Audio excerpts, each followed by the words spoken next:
In today's video, I'm going to teach you how to add social media links in Carrd.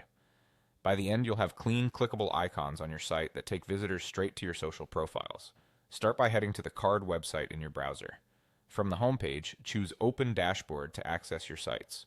Once you're in, select the project you want to edit so the Carrd Builder opens. You'll see your canvas in the middle and the settings panel on the side.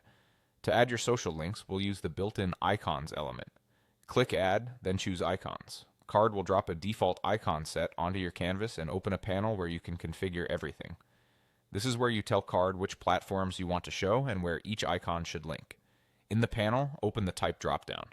This is where you pick the specific social platform icon, things like Facebook, Instagram, X, LinkedIn, and more. Scroll through the list to find the platform you're after. For this example, choose the Facebook icon to see how it works. With the icon selected, look for the URL field. Paste your full social media link here. Be sure to include the full address, like https, followed by your profile path, so it works reliably on all devices. If you're copying from your browser, double check that you're using your public profile or page URL, not a private or admin link. A quick way to verify is to paste the URL into a new tab and make sure it loads what visitors should see. After entering the link, confirm your choice by clicking Done. Your icon is now live in the design, and you can position it on the page. Drag the icon to where you want it to sit. Common spots are in the header, near your bio, or in the footer.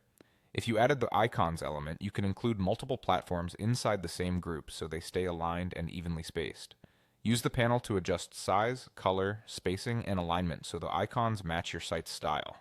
Keeping them one color or using brand colors consistently can make your layout feel polished and intentional. When you're happy with placement, preview your site to make sure the icons look good on both desktop and mobile. If anything feels crowded, nudge the spacing or reduce the icon size slightly. That's it, your social media icons are added, linked, and ready for visitors to click. Save your changes, publish, and you're done.